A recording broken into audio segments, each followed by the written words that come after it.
Hello. Welcome back to Chapter 18 of The Way of the Superior Man. Tolerating her leads to resenting her. A man gets resentful and frustrated with his woman when he is too afraid, weak, or unskilled to penetrate her moods and tests into love. He wishes she were easier to deal with. But it is not entirely her fault that she is bitchy and complaining. It is also a reflection of her lack of being penetrated by love. When a man resigns and simply tolerates his woman's self-destructive moods, it is a sign of his weakness. His attitude has become one of wanting to escape woman and the world, rather than wanting to serve woman and the world into love. A man shouldn't tolerate bitchy and complaining moodiness in his woman, but he should serve her and love her with every ounce of his skill and perseverance. Then, if she cannot or will not open in love, he might decide to end his relationship with her, harboring no anger or resentment, because he knows he has done everything he could. Okay, good chapter, because resentment is a really big deal in relationships and in life. Resentment is toxic for relationships. It comes from my experience, I say that resentment comes from a feeling of powerlessness. When you feel powerless to speak up against someone or someone has power over you, then you start to resent them. But this power a lot of times comes from fear. A fear to express our own needs and to set boundaries and to get our own needs met. And a really good resource on this is actually the book No More Mr. Nice Guy by Dr. Robert Culver. It has really helped me a lot in learning to own my own needs and express them. I really like here where he says, it's not entirely her fault that she is bitchy and complaining. I like that Deida mentions that the responsibility is shared. If a woman is moody, it is both on her and the man. Right?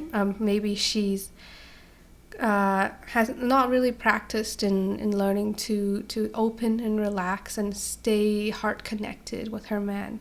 But at the same time, maybe he is not skilled in penetrating her with love.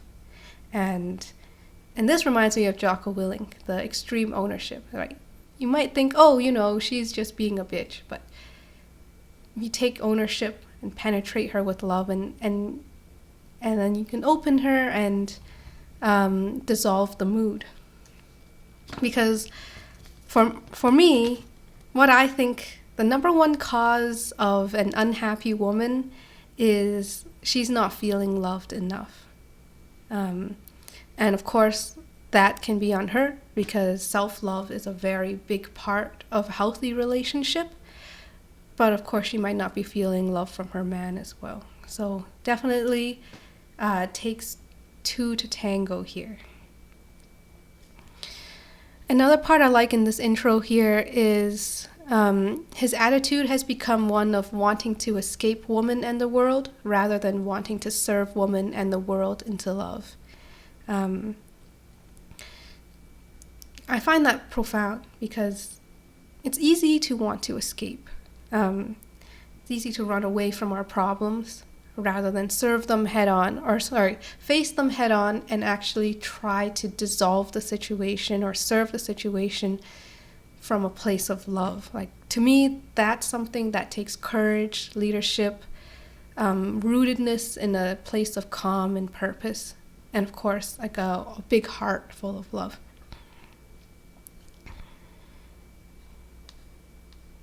The whole point of an intimacy is to serve each other in love and to serve each other in growth and love, hopefully in better ways than we can serve ourselves. Otherwise, why engage in intimacy if your growth and love are served more by living alone? Intimacy is about growing more than you could by yourself, through the art of mutual gifting. This part resonates with me a lot because for me that is the purpose of a relationship or intimacy, or why I would choose to be with someone. It's because my whole life revolves around growth, and if in a relationship I can become a better person, that relationship becomes very valuable to me. And I really like how Deida says that the whole point is to serve each other in growth and love. Intimacy is about growing more than you could by yourself. And I think this is a different definition than perhaps our conventional society, where relationships seems to be about emotional validation and emotional bondage, where an intimacy is, oh, we're going to be together forever, and you belong to me and I belong to you, and if you leave, that means like I'm not a good person or whatever. It's really not about that. That is like, I mean, sure, it might feel good. The emotional validation will feel good, but it's going to feel eventually like a ball and chain. Whereas an intimacy based on growth, becoming better, if there comes to a point where we're no longer able to gift or serve each other, then the relationship can dissolve. To me, that's much more relaxing way to relate with someone, much more free and loving. One of the largest gifts you can give your woman is your capacity to open her heart when it is closed. Sure, she can get herself out of her dark mood, but your masculine thunderbolt of love can brighten her darkness in a way she can't do for herself. And this is really true. In our current feminist times, women are able to do just as much as men can do, but there's something that women can't do for themselves, which is to penetrate themselves deeply with love. And this is where the masculine shines. Kind of speaking from my own personal experience, right? There's a feeling that my intimate partner can give me. There's a feeling that watching romantic movies or emotional dramas can give me that I'm not able to give myself. And that's what makes it so powerful being in a relationship, or even just watching. That's what makes those shows so addictive, because they can do things to my heart that I can't do myself. If you are like most men, however, you will probably end up feeling burdened by your woman's mood. You feel your woman is a pain in the ass. You wish your woman would leave you alone and take care of herself. Eventually, you feel worn down or frustrated. You end up simply tolerating your woman's moods while resentment builds inside of you. You wonder, what's her problem? Why can't she just be happy? And I think most guys don't really understand the moods of the feminine, which is why this book is so valuable. And instead, they take the woman's mood personally. They think, oh, it's my responsibility to fix her. Like, if she's not happy, it's something on me. And to some extent it is, if she's feeling unloved. But most of the time, right, it's like a storm. Sometimes the rain shines and sometimes the sun shines and sometimes it's raining. But he is able to open her through penetrating her with love. But if he takes her mood personally, it's just going to lead to him feeling upset, him being resentful, him trying to make her feel like not accepting her mood as it is. But the thing is, women need to feel that acceptance for who she is right now. She needs to feel loved and appreciated for who she is right now, even if she's being like a wailing banshee. So if she can sense your resentment of her, of you refusing her mood, and it's just going to make it worse.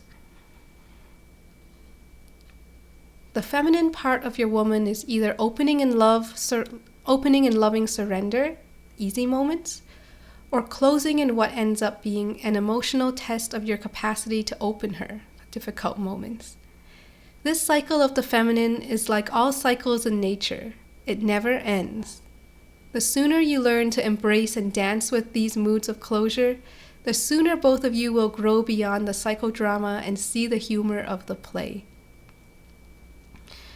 And I don't think it's necessarily an intentional test. As much as women love testing men, it's not so much intentional, but more just, when I feel grumpy or when I feel closed, that's just what happens. And of course I would like to see his response to me being grumpy, but I'm not purposely being grumpy just to see his response. It just so happens that I'm grumpy and I want to see his response. And the part I really like here is that the cycle of the feminine is like all cycles in nature. It never ends. Because with lots of men, they want to find a solution. They want to fix a problem and get it done with. But with women's moods, it'll be ongoing. It can never be fixed. It'll be, like a wave. It comes and goes. And for the man, it's just learning to surf those waves and navigate the storms. Because there'll always be storms and always be waves.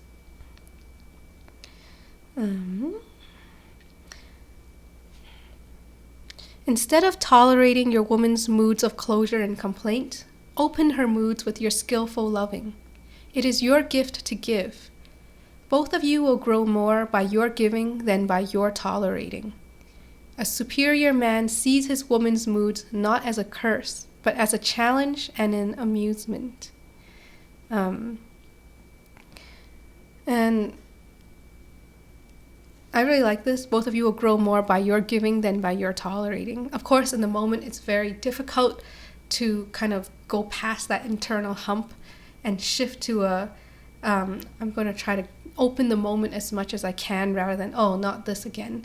That takes a certain level of awareness of being detached from the situation rather than, being attached and needy for validation. And from a woman's perspective, I would love that. If a man can see my moods as a challenge and an amusement as a way to give his gift, that's so beautifully written. It just makes me like, ooh, I would love that. And it's interesting because so I am developing both my feminine and my masculine. So sometimes when I'm in my masculine and the people around me, say someone around me is in their feminine, and I can see them in a certain mood. And now to myself I think that's cute. And when I think that's cute, then it makes it a lot easier for me to handle the situation with love and try to give them with my love.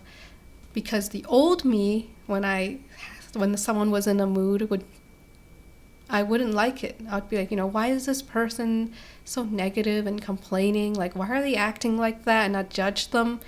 And I wouldn't want to try and open them because, I've already judged them. So how we see it really affects the ability for us to give our love and serve the other person in the moment. And I don't know if you might find that helpful or not. If someone's in a certain mood and just thinking like, that's cute, it just makes it a lot easier. There are many ways to creatively deal with her moods and help her to open. Tickle her. Take off your clothes and dance the watusi. Sing opera for her. Make animal sounds. Shout at her louder than you ever have, and then kiss her passionately. Press your belly into her until she melts. Lift her off the ground and spin her around. Occasionally, talking with her helps, but not as often as humor and physically expressed love. And this is a very important paragraph because I think a lot of guys think discussions, talking through it, getting to the bottom of things, that will help the situation. But actually, words are not very effective at penetrating a woman with love. It's necessary sometimes, but words are not very effective at communicating feeling, deep feeling. Right? Words are the realm of logic, where women are creatures of feeling. Right? I need to feel his love, and that's usually through action. That's usually through him looking directly in my eyes, penetrating me with love through that way, or like holding me tightly. Like, that can convey a lot more love than, let's talk about your feelings. If you have tried every creative, humorous, and powerful way of loving through her mood, and she still refuses to let go of her closure, then simply relax. You have done everything you can. If you are not skillful enough to serve her, or she is not willing enough to receive your gifts, perhaps you are with the wrong woman. So I really like this, because, you can't lose. Or there's nothing to lose.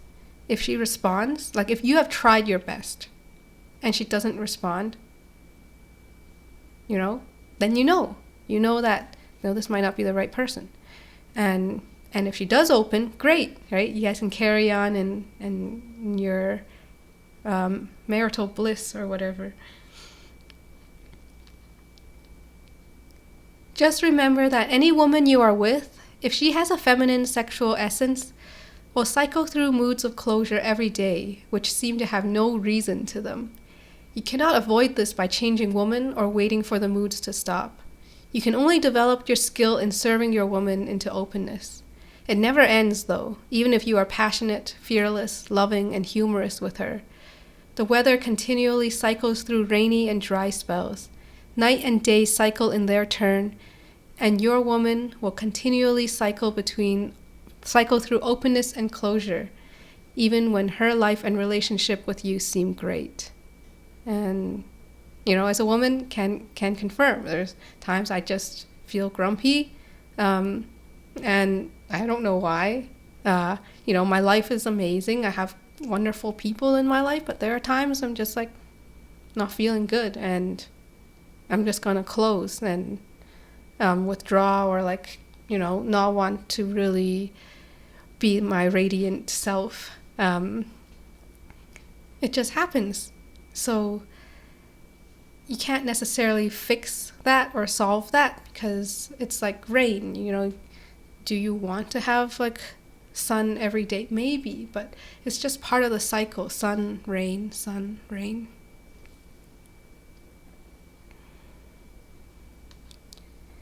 If you find yourself merely tolerating this feminine mood cycle because you have been frustrated by endless discussions that go nowhere, you can be sure that you and probably your woman are building up resentment toward each other. Don't tolerate her mood, and don't talk about it with her. Participate in it.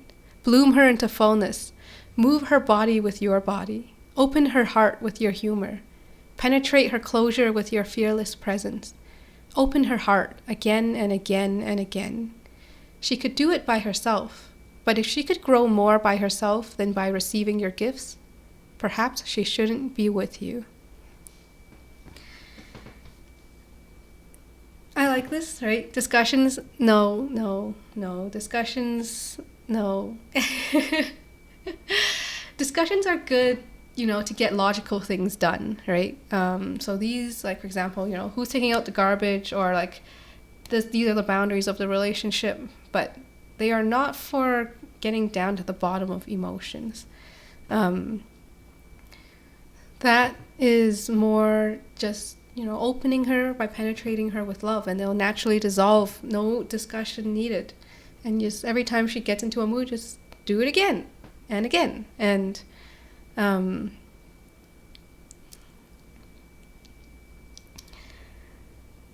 me see. And it's really important, because this is what the feminine is lacking from the masculine, right? Women are able to do a lot in today's society, but they're not very good at penetrating themselves with love as well as the masculine can. And if he can do that for her, he becomes very valuable. And if another man can do it better than you can, then he will naturally rise in value in her eyes, because that's kind of the thing that women can't really do for themselves. And that's the thing that they crave, right? The feminine yearns to be penetrated by love. So that is this chapter here. if I could leave you with one recommendation, maybe two. So first recommendation would be, if a woman is in a mood, first you gotta ground yourself, right? Relax, deep breathing, soften your belly, soften the tension in your body. And it's only when you're relaxed and calm and in a good state yourself that you can truly kind of be that loving, fun, humorous person to penetrate through kind of the darker mood. So practicing relaxation and connecting to your loving core during the day, even when she's not moody, can help you access that during times of strife. The second recommendation is, just thinking, oh, that's cute. I don't know. So that is this week's chapter. I hope you like it. Any comments, please let me know. Okay, bye.